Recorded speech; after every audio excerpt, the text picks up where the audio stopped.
wisdom should benefit not only its holder, but also every stakeholder. We have begun to look again into the wisdom that God gave to Solomon, and we shall continue to seek wisdom for today's life in the story of this wonderful man, King Solomon. Ang pamagat ng pag-aaral natin ngayon, make peace with neighbors. Makipagkasundo, makipagmabutihan sa mga kapitbahay, sa mga kapwa-tao, at yan ang matututunan natin from Solomon. Thank you, Father, that you have given us Solomon as a good example. Salamat, Panginoon, na sa kanya matututo kami at maaari naming ayusin, pagandahin ang buhay namin ngayon kahit sa mga halimbawa na ginawa na niya maraming taon na ang lumipas. Humihiling kami, Panginoon, ang karunungan na maunawa kayo. Enable us to understand the mystery, both the complex and the simple truths that we can learn. And we pray, Father, that your wisdom will guide us in our daily life. Forgive us our sins. Cleanse us. Paging dapatin nyo kaming lumapit sa inyo, punuan yung kulang namin, Panginoon, at humingi kami ng simpleng mensahe na matatandaan namin buong buhay. Lead us, teach us, in the name of Jesus, your Son, our Lord and Savior. Amen. Amen. Make peace with neighbors. We shall be reading today from the 1 Kings chapter 5. Verses 1 to 4. King Hiram of Tyre had always been friends with Solomon's father David. When Hiram learned that Solomon was king, he sent some of his officials to meet with Solomon. Solomon sends a message back to Hiram. Remember how my father David wanted to build a temple where the Lord, his God, could be worshipped? But enemies kept attacking my father's kingdom, and he never had a chance. Now, thanks to the Lord God, there is peace in my kingdom, and no trouble or threat or war anywhere. Dahil kaibigan ng tatay niya, na yumaon na si David, yung king ng kapitbahay na kaharian, nakipagmabutihan si Solomon. Sinariwa niya yung alaala ng tatay niya, yung vision ng tatay niya, yung kagustuhan ng Diyos na mangyari, na hindi naganap sa buhay ni David kasi laging may gera. Pero ngayon sabi niya, pwede nang magkaroon ng templo sa Israel kasi tahimik na.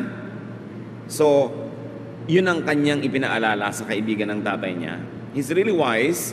The son builds on his father's foundation. One thing to learn immediately is to benefit from headways. Pag may nauna na, may nagsimula, may nagtanim, may nagbukas, sumunod ka na lang. You don't have to reinvent the wheel. Especially kung ang susundan mo, tatay mo, maganda naman ang kanyang ipinamana o sinimulan, it is a good thing to do. Develop what has already started. Develop what has already been started. It's important to continue momentum. Isang bagay na dapat matutunan ng ating mga politiko na kung ginawa ni politiko number 1 at siya ay talong ngayon at ikaw nanalo politiko number 2, kung may maganda siyang ginagawa nun, ituloy mo. Total, pera yun ng bayan. Hindi yung i-ignoren mo na lang dahil baka mapuri pa siya. Magsisimula ka na naman ng bago. Kaya kung minsan sa ibang bayan, 3 tulay ang sinisimulan, puro hindi natatapos. Kasi ito yung may bagong administrasyon, babaguhin na naman niya yung plano para sa kanya yung credit.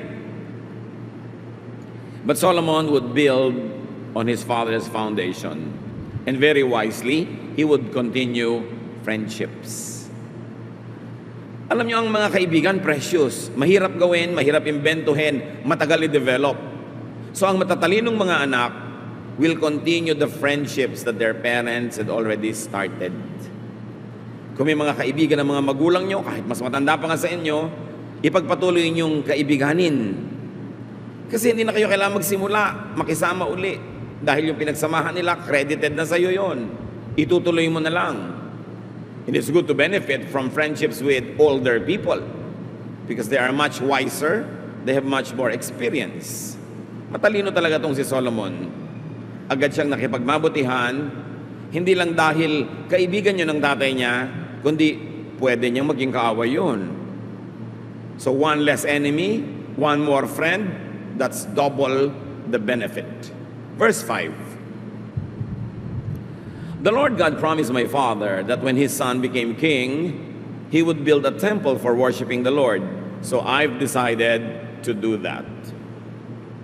Ikinwento nitong si Solomon, kung sakali mang hindi pa alam nung hari sa kabila, na gusto ng Panginoong magkaroon ng templo at ipagagawa sa kanya na anak ni David. It's important to inform people about your projects, your intentions, so that at least, if they will not help you, they will not get in the way. So Solomon builds on God's promise. Sa atin ngayon, what is wise to do is to act on God's promises. Hindi mo na kailangan maghanap, mag-research. Nasa Bible ang mga pangako ng Diyos sa mga anak niya. Here, Solomon gathers support for his project by appealing to divine will. Sabi niya, niloob ng Diyos na gawin ko ito. There is a very veiled information and even invitation here. This is God's project, join me and be blessed. Or, this is God's project, hinder it, and you will have to be answerable to God. Merong mga unsaid yung mga sentences niya.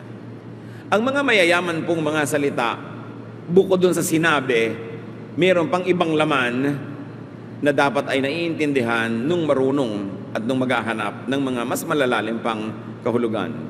Yung sinasabing, read between the lines.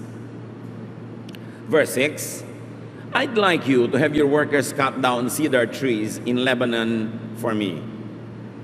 I will pay them whatever you say, and will even have my workers help them. We both know that your workers are more experienced than anyone else at cutting timber. Sa Lebanon, nandiyan yung mga cedar na talaga namang kilala nung unang panahon, pinakamatitigas, matatayog, matitibay, magagandang kahoy. At sabi nitong si Solomon, ito ang aking panukala, yung mga taga-putol mo ng kahoy, yung mga woodworkers, woodcutters mo, sikat na sikat. Kilalang kilala at bantog na bantog sa galing. Nais ko sana silang hilingan na pumutol ng mga puno para sa akin at babayaran ko sila kung ano man ang gusto mong ibayad ko sa kanila. Itong si wise Solomon, from whom we could learn much, appeals to the highest cause, worship of God. May project siya, kailangan niya ng kahoy, papayag ba agad yung king sa kabilang kingdom? Kung gumawa siya ng mga fortress, kung gumawa siya ng mga weapons of war, kung gumawa siya ng mga pwedeng pampatibay sa kanyang military, di siyempre manganganib yung kapitbahay na kingdom.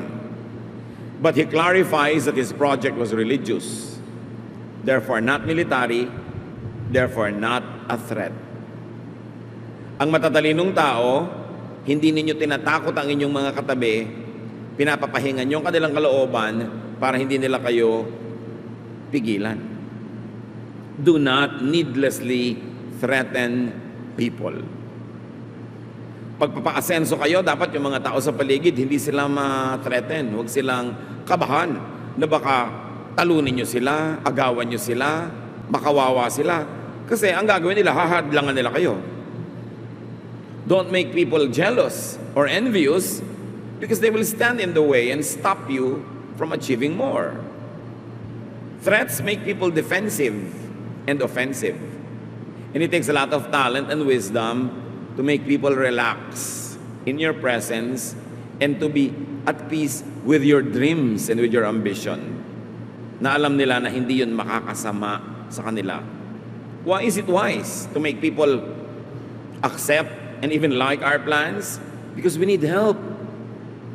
We need help from people. And even if you didn't need help from them, at least it would be helpful to you if they did not oppose you. Kaya huwag maging mayabang at huwag takutin ng mga tao na parang aagawan mo sila. Why Solomon makes a very clear business proposal.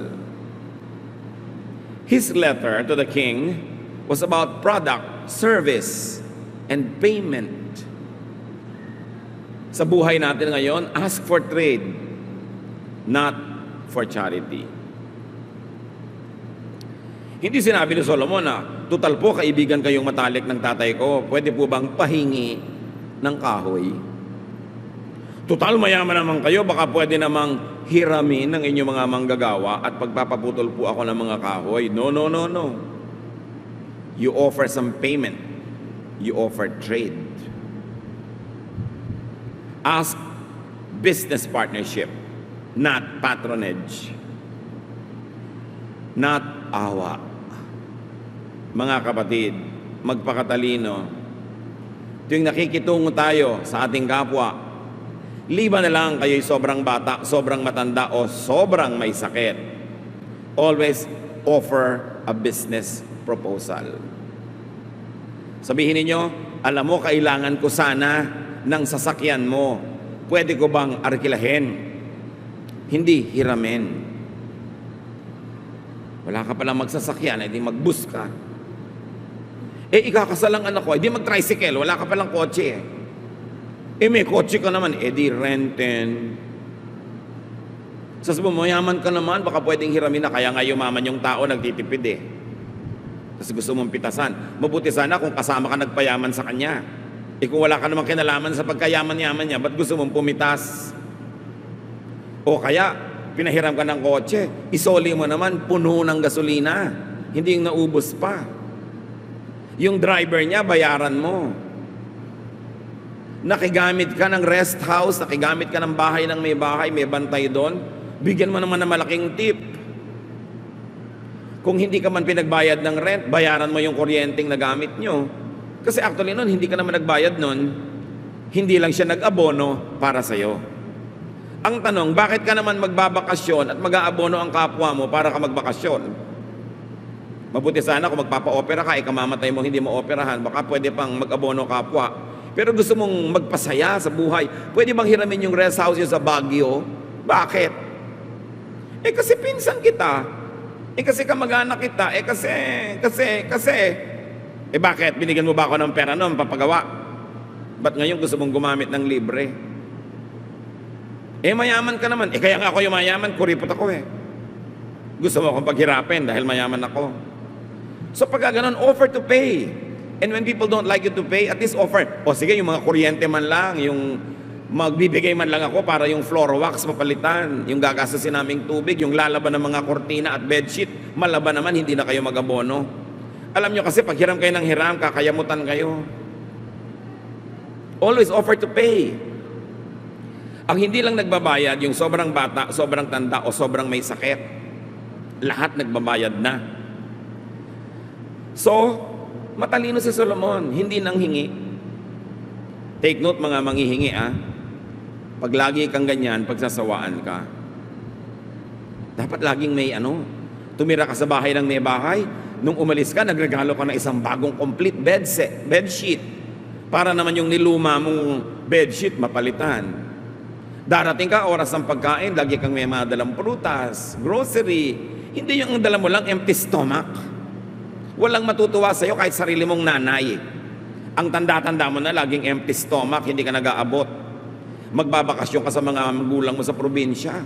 Kung ano-ano mga fresh seafood ang gusto mong makita, hindi ka naman nag-aabot. Pag hindi ka nag-aabot, dapat ang pagkain mo talaga seafood. What you see, that's the food. Hindi ang arte-arte mo pa. Ang daming ganyan So be clear. Especially how, when, and how much you will pay. Clear yun.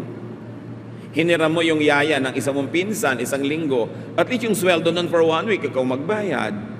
Dito ang tuwa pa yung mga pinsan mo, gusto mo hiramin ulit si yaya? Kasi hindi siya magagastos ng week na yun. And Solomon, because he was wise, quickly offers to pay.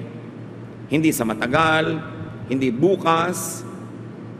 He offers to pay. You offer to pay. Be diplomatic and discreet when offering payment. Hindi naman kasi lahat ng tao nababayaran.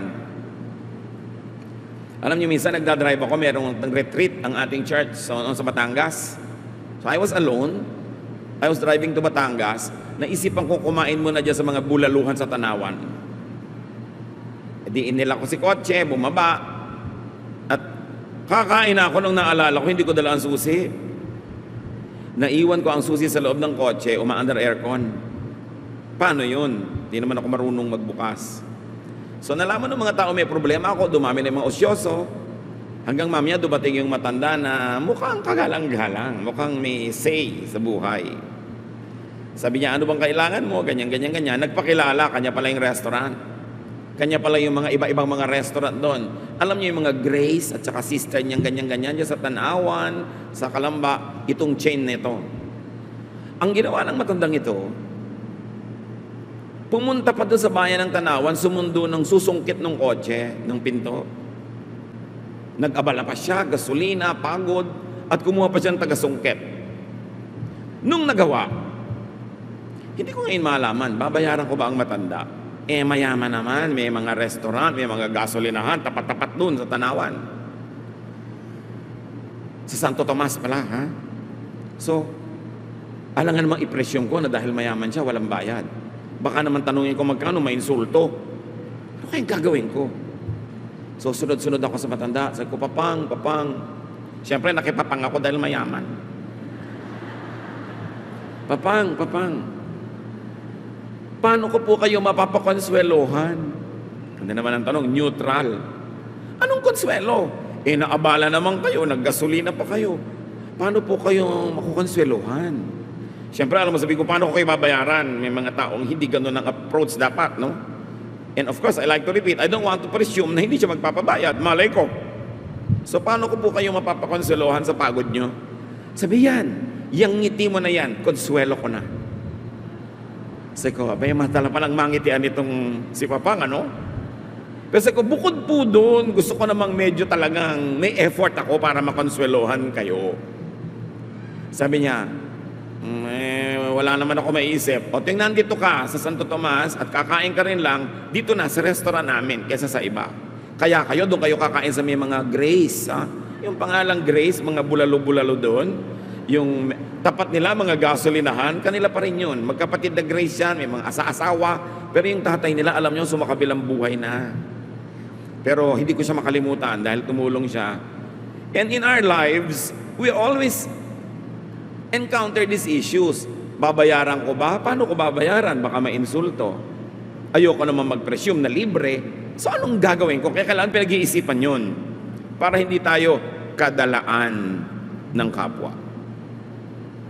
Kumisan may ibinibigay doon sa isang tao dahil marami siyang tinatanaw doon. Sa'yo naman wala. Gusto mo bigyan ka rin. O konti lang sa'yo. Iba-iba siyempre ang trato sa tao. Hindi pare-pareho. At kung magkakain din lang kayo sa mga restaurants, mga kapatid, tip well.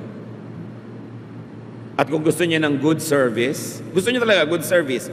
Halimbawa, ang sikip, ang daming tao, ang gulo-gulo, restaurant, ibigay mo na yung tip mo agad. Pag-upo mo, abutan mo ng mga 15,000. Itong tip ko sa'yo. Naku, pati kusina dadalhin sa'yo. Siyempre. Malay ba niya kung magtitip ka or not, agahan mo na. At kung suki mo yun, lagi mong paboritong restaurant nyo, lagi kang kumakain. Always tip well, and you get very good service. And besides, it's fair to do that. Talagang ganun, money talks. And when it does, people listen. So make your money talk. Pag yung pera nyo nasa pitaka, pipe, walang sinasabi, walang makarinig sa inyo. Sabi ko maghahanap lang kayo ng charity o libre kung sobrang tanda, sobrang bata o sobrang may sakit. Everyone in between, pay. And pay well. If you don't like to pay, don't get the service. If you're not willing to pay, huwag kayong maghanap ng libre. At ang galing-galing din sa Solomon, he was very wise. Solomon makes his request easier to grant. Pinadali niya. Sabi niya, alam mo yung mga manggagawa mo, iimportahin ko, susweldohan ko kahit magkano. Hindi yung pwede ba? Discount? Siya kahit magkano. Kasi may project ka, wala ka palang pera, huwag kang pagawa. Be generous. Tapos sabi niya, patutulungan ko pa sa mga manggagawa ko. Ibig sabihin, hindi ko sobrang papagurin. Ibig sabihin, talagang yung expertise lang nila ang gagamitin natin, pero yung mga pagbubuhat dito, pagpuputol-putol doon, pwede mga tauhan ko na.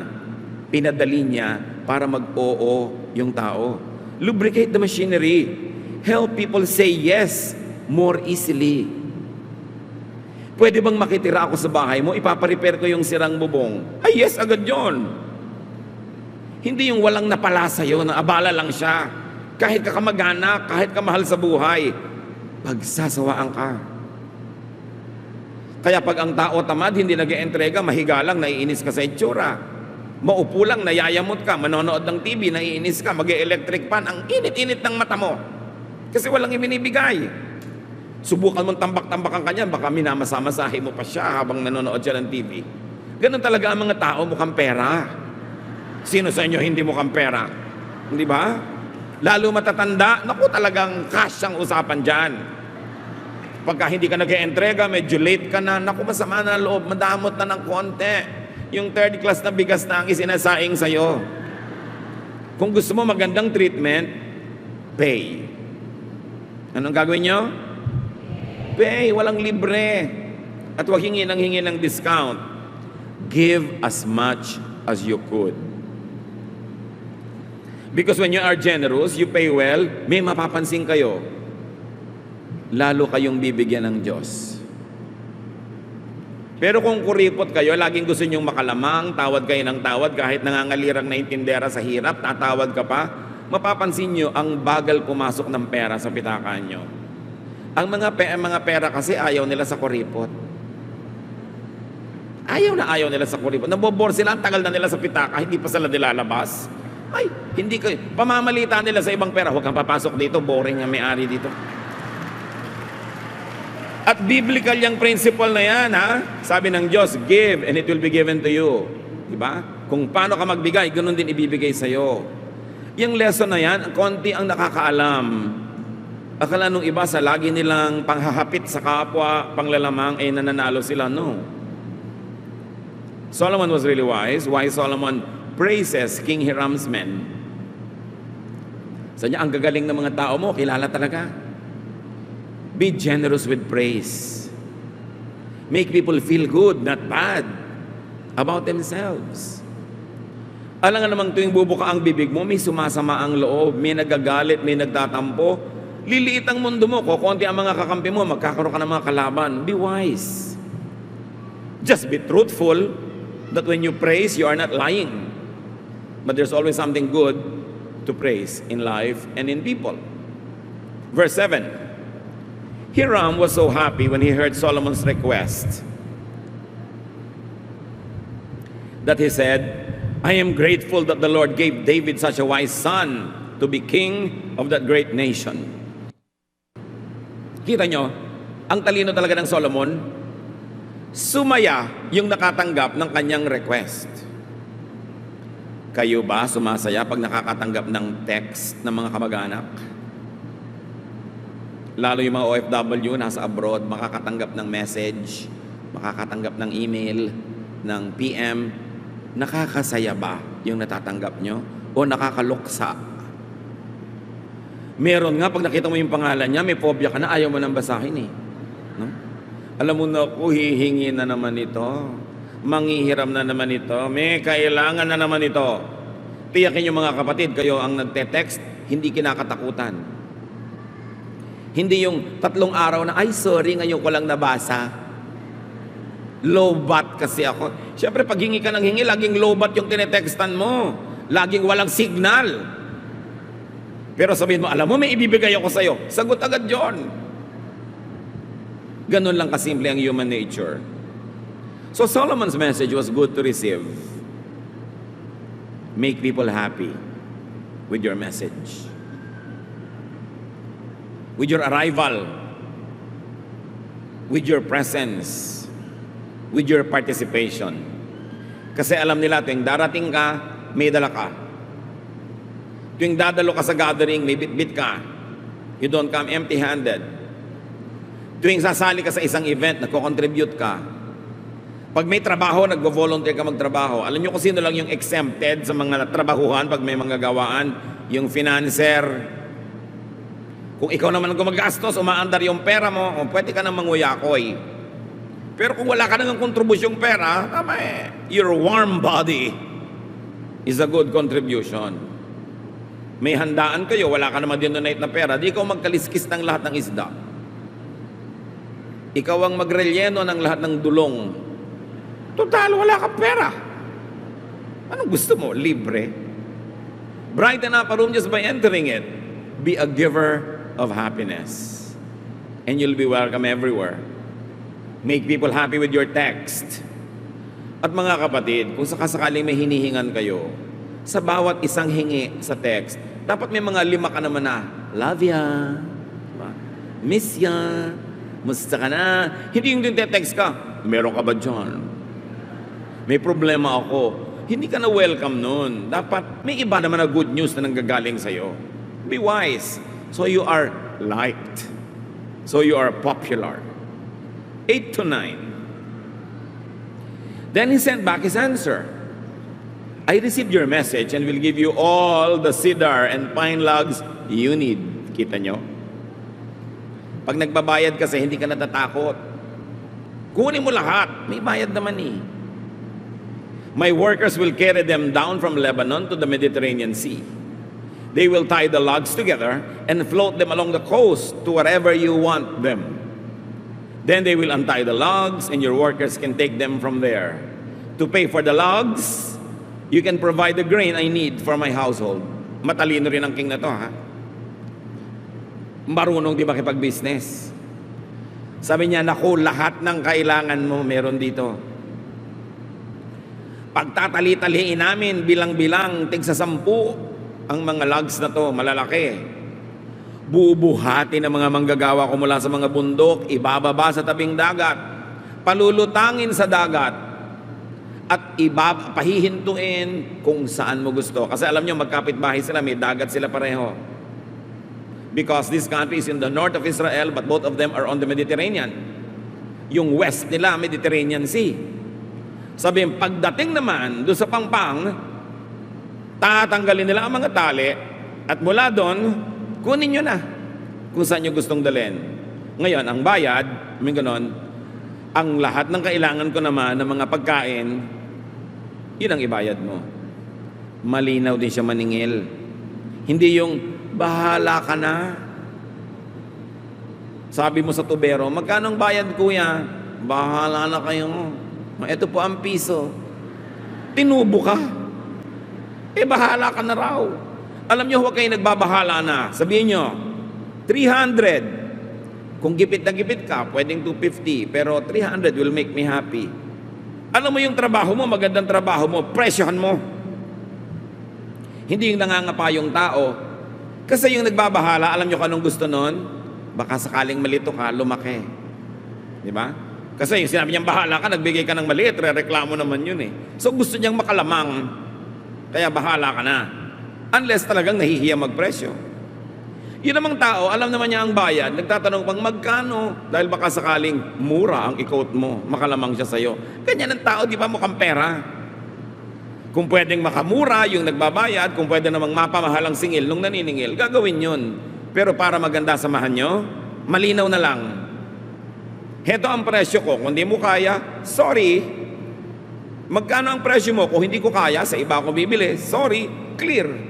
Hindi yung naguhula-hulaan. So King Hiram reciprocates. He is also clear with his business reply, with his expectation, with his demand. Now, they talk business. Business to eh. Alam niyo yung pinakamahirap makipag-business? Sa kamag-anak, sa kaibigan, sa mga kapatiran sa church, na walang presyohan. Heto si costume designer, heto si wardrobe designer, heto si architect, heto si engineer, heto si contractor. Mag-uusap kayo, walang presyohan. Ang gulo tuloy, hulaan kayo ng hulaan. May mga ganong relasyon, hindi magtatagal, lalo kung may naapi o nalamangan. So dapat, kung hindi malinaw, mas maging generous ka na lang para maganda ang relasyon nyo. So this is a true lasting relationship. It is value for value. Kahit and especially sa mag-asawa. Value for value. Subukan mo ang tagal ka nang walang hanap buhay, tapos hindi ka pa masarap kasama, sasawaan sila sa'yo. Kahit pa kayo nagsumpaan sa lahat ng altar. Kahit sa mag-ina o mag-ama, mga magulang at anak, value for value yan. Ine-expect mo na naging mapagmahal sa'yo ang anak mo pagtanda mo, mapagmahal ka ba nung bata siya? May ganun. May unwritten contract, lahat ang transaksyon ng tao. Hindi lang isinusulat sa papel, pero pag merong hindi tumutupad, merong magagalit. Merong isang anak, tumawag sa magulang, "Kumusta po kayo, mami? Anong kinukumusta mo sa akin? Health ko o ang bulsa ko?" Sabi ng nanay na hindi nakakatanggap ng entrega ni konti. Kung kumukumusta ka, hindi ka naman pala nag-entrega. No? So, mababara ka talaga. Kahit ka pa anak, lalo na nga kung anak ka. Yung mga magkakapatid, ano naman ang nagawa mo para sa ate mo na hindi ka na tumitigil ng kahihingi sa kanya? Bakit? Nanay mo ba siya? Pero may mga abusado talagang kapatid, dahil ang kapatid, mga magkakaibigan, one-way street, hindi nagtatagal. Listen, church, para kayo mabuhay ng marangal, have some currency. Dapat meron ka laging pambayad. Kung hindi man pera, services, no? Usefulness. Yung matulungin ka.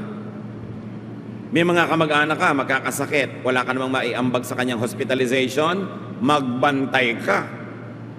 Mag-alaga ka. Hindi yung wala kang ginagawa. Dapat lagi kang merong ibinabayad. Hindi naman laging pera yan. Loyalty, support, your warm body. Mahalaga yun. That's how you continue friendships. Don't destroy friendships by walking on a one-way street. Ang pangalan ng street, give me. Walang matutuwa sa'yo. Saan ka nakatirang street? Sa give me. Ay, ayoko dyan dumaan. So, itong si Solomon, no requests, no begging, no pleas for discount. Ito namang si Hiram, no demands for more payment. Maganda ang samahan. Walang utakan, madali ang usapan. May mga anak kayo, ititiran nyo doon sa mga kapatid nyo doon dahil malapit sa school. Ano naman ang kontribusyon nyo sa pang-araw-araw na gasto sa bahay na yon? Meron ba? Ikaw naman pamangkin, nakikitira ka doon, maglaba-laba ka naman, maglinis-linis, magugas ng kotse kung may kotse. Para hindi naiinis sa'yo tuwing may electric fan ka pa. Kaya yung mga ibang tiya, ayaw nang pagplansyahin yung mga pamangkin. Mamamalansya pa kayo, mahal ang kuryente. Malulukot din yan. Huwag mo nang plansyahin. Mainit siyempre ulo sa'yo. Bigyan mo ng 50,000 yan, pinamalansya ka pa. Pamangkin, pagpaplansyahin natin dito? Mga damit ng mga kabarkada mo, dali mo dito. Diba? Kasi marunong ka magpadulas. Reciprocate goodness. 10 to 11, Hiram gave Solomon all the cedar and pine logs he needed. In return, Solomon gave Hiram about 125,000 bushels of wheat and about 1,100 gallons of pure olive oil each year. Ang ganda ng samahan. A business relationship that will last is that which benefits both parties. So build trusting relations in your life. Produce goods and services for currency. Dapat lagi kang may pamalit.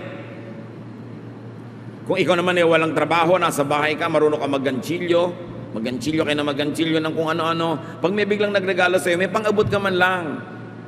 Sasabihin niya, anin ko ang ganchilyong bonnet ng bata. Ewan, bahala ka na. Basta may binigay ka kahit ano. Produce something. Mamulot ka ng mga dahon, sulatan mo ng mga verses. Tapos pag may nagbibigay sa'yo, bibigyan mo ng verse na ganun. Kahit ano, may pamalit ka. Hindi wala. Always have something to pay with. And better, pay in advance. Paano yon? Malakas ka ngayon, mapera kayo ngayon, maganda negosyo nyo. Magbigay ka sa mga tao, tumulong ka, magregalo ka. Pag dumating yung panahon na walang-wala ka, yun ang sinasabi nating pay in advance. May tanim ka naman. They are so glad to give to you Kasi nauna ka na eh. Pero subukan nyo na nagkaroon kayo. Ano yung mga tao naman, di ba? Cycles, dumadating kumisan. Uso ka, mabango ka, marami kang kita. Subukan nyo magdamot sa oras na yon. Tapos, wag naman mangyari, naghirap kayo pagkatapos. Nako, walang tutulong sa inyo. Sasabihin kasi nila, nung araw, meron yan, damot-damot eh. Di ba? Pero yung may magandang kalooban, may magandang nararamdaman sa inyo yung tao, hindi na kailangan dumaing, tutulungan na kayo agad. May mga ganyan eh, sa mga pamilya. May isang medyo aasenso, magkakapera.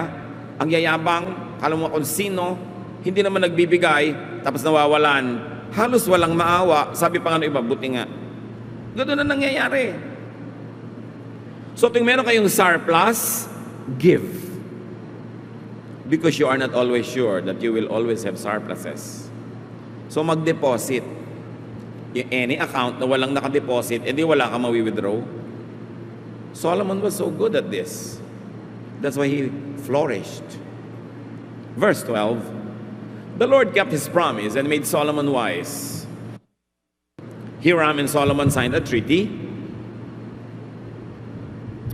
and never went to war against each other. Which brings me to a very important point. Are you at war with your neighbor?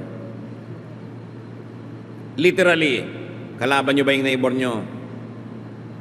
Di ba mahirap? Makipagkasundo kayo. Kung di man dahil mabait kayo, dahil matalino kayo. Mas mabuting walang kaaway. Lalo't kamag-anak.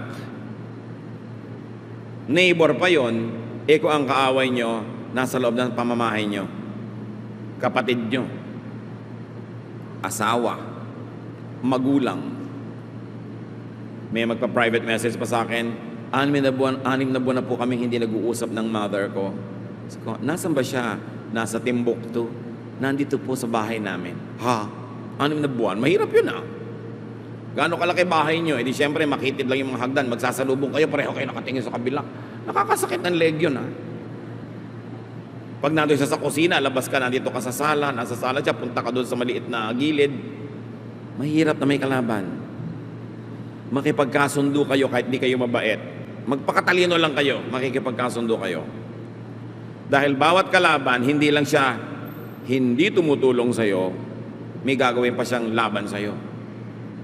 Walang kwenta to keep enemies. So Solomon formalized his friendship. Do that. Formalized friendships. And Solomon would build upon a foundation of peace. No?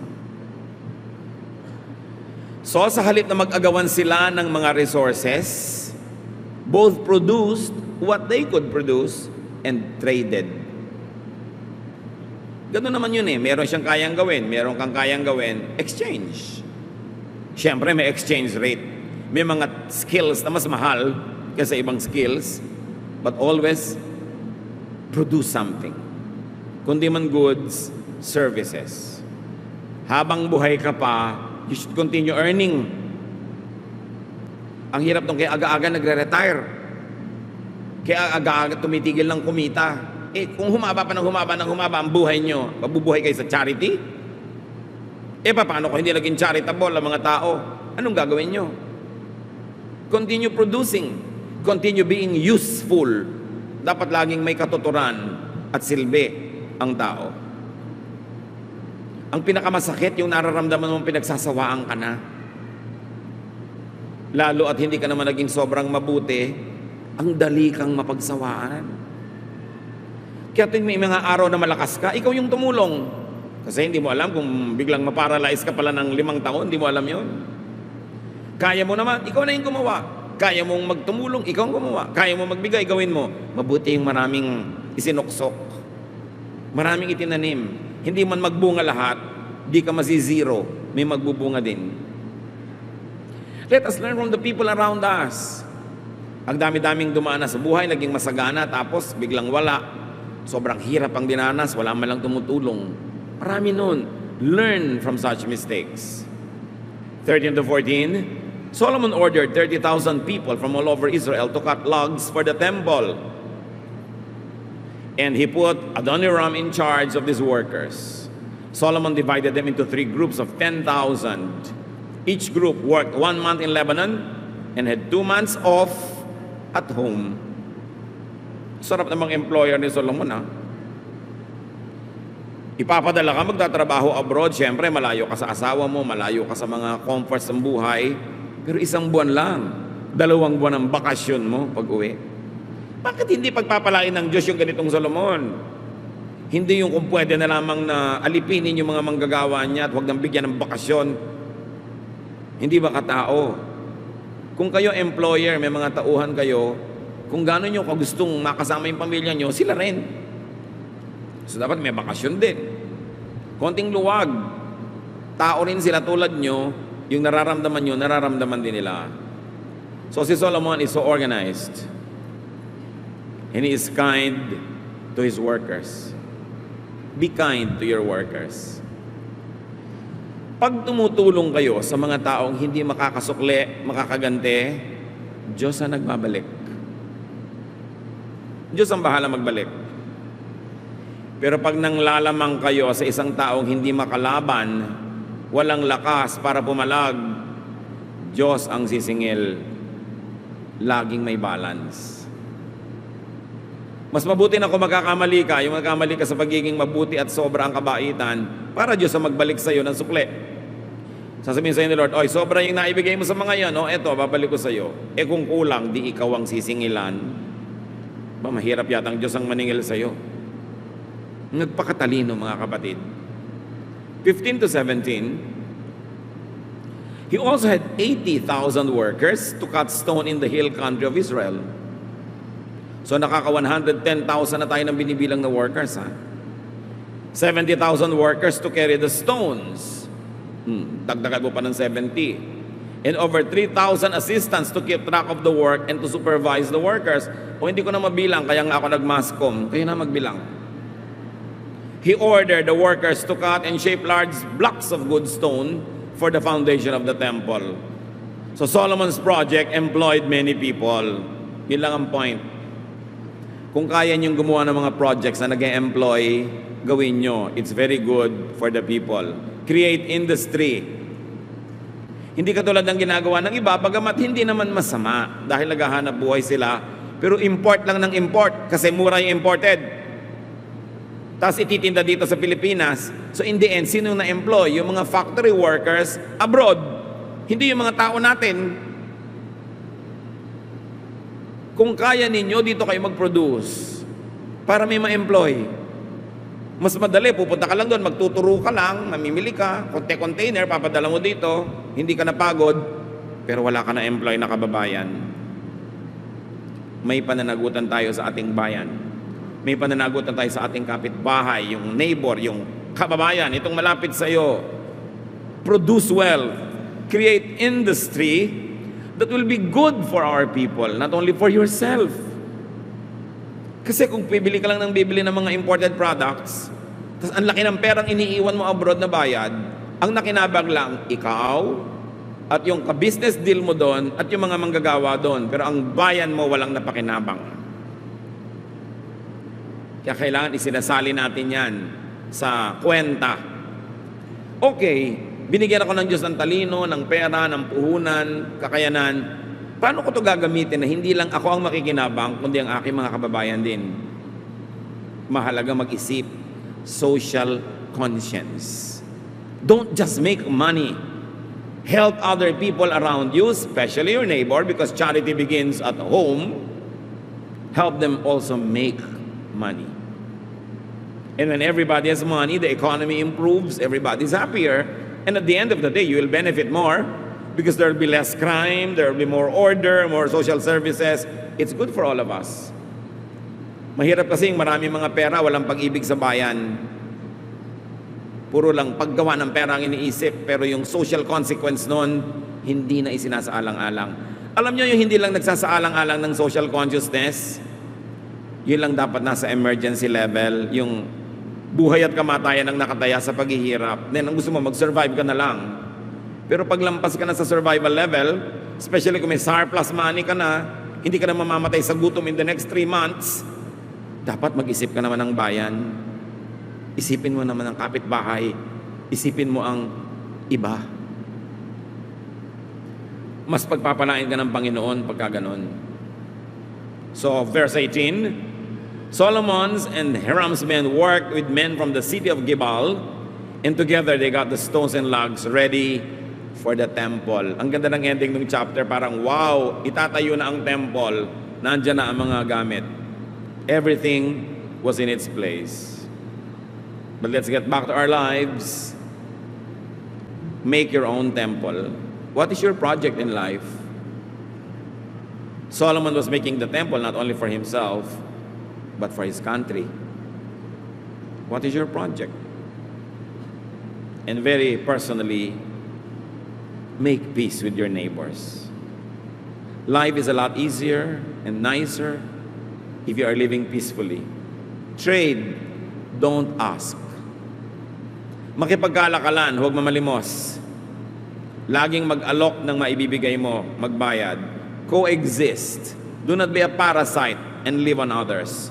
Let them benefit from you also and flourish when God is pleased with you. Turuan mo kami, Panginoon, na lalo pang i-apply sa aming buhay ang napakagaling na karunungan ni Solomon. Turuan mo kami na ibaba sa pang-araw-araw naming pamumuhay yung matataas na karunungan na ito. Dahil ang mga kwentong ito'y ipinamana mo sa amin, hindi lang para humanga kami kay Solomon, kundi para makinabang kami sa runong na binigay mo sa kanya. Pagbulay-bulayan natin, mga kapatid, ang maraming mga bagay na ngayon pinagsalusaluhan natin at nawa lalong umasenso, gumanda ang inyong mga buhay kasabay ang buhay ng inyong mga kapwa. Lord, enable us to operationalize these wonderful concepts in our daily lives. Pansamantala manahimik at makinig sa tinig ng Panginoon.